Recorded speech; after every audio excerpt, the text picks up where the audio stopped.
Bullying, harassment, চরিত্র হনন যেইগুলো দিয়ে মনোবল ভেঙে দেওয়া এবং দমিয়ে দেওয়ার চেষ্টা করা হয়। নির্বাচন যত ঘনিয়ে আসবে সেটা আরও প্রকট আকার ধারণ করবে।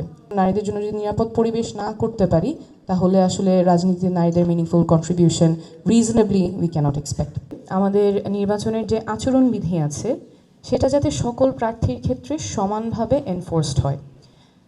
আমরা যদি অর্থ এবং পেশিশক্তির রাজনীতির অবসান চাই তাহলে যারা এই অর্থ আর পেশিশক্তির রাজনীতি করছেন তাদেরকে জবাবদিহিতার মধ্যে আনতে হবে। নির্বাচন কমিশন যদি সেটা আনতে না পারে তাহলে নির্বাচন কমিশনকেও জবাবদিহিতার মধ্যে আনতে হবে, কারণ অর্থ ও পেশিশক্তির রাজনীতি যদি চলতে থাকে তখন আসলে যোগ্য প্রার্থী যারা আসলেই জনপ্রতিনিধি হওয়ার মতো তাদের জন্য আর লেভেল প্লেইং ফিল্ড থাকে না, সেটা নারী পুরুষ সকলের ক্ষেত্রে। এবং আমরা দেখে এসেছি যে তরুণদের জন্য আসলে ফিল্ডটা লেভেল প্লেইং থাকে না যখন রাজনীতিটা অর্থ এবং পেশিশক্তির মধ্যেই আবদ্ধ থাকে। তৃতীয় যে বিষয়টা, এটা আসলে সবার কাছ থেকেই এসেছে, হয়রানি, সরাসরি হয়রানির শিকার এবং অনলাইন হয়রানির শিকার।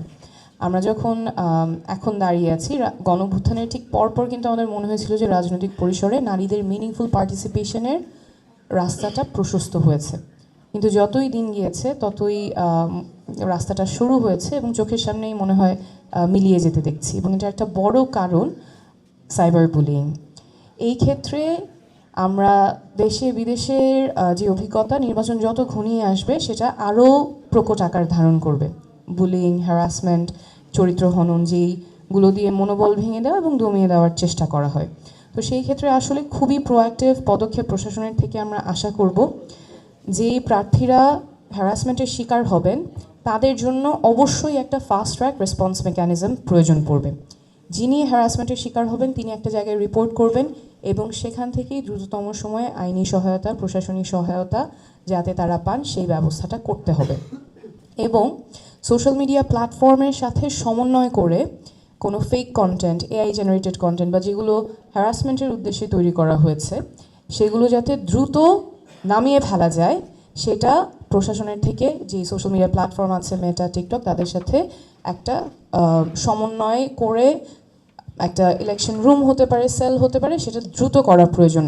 আসলে সময় অনেক স্বল্প।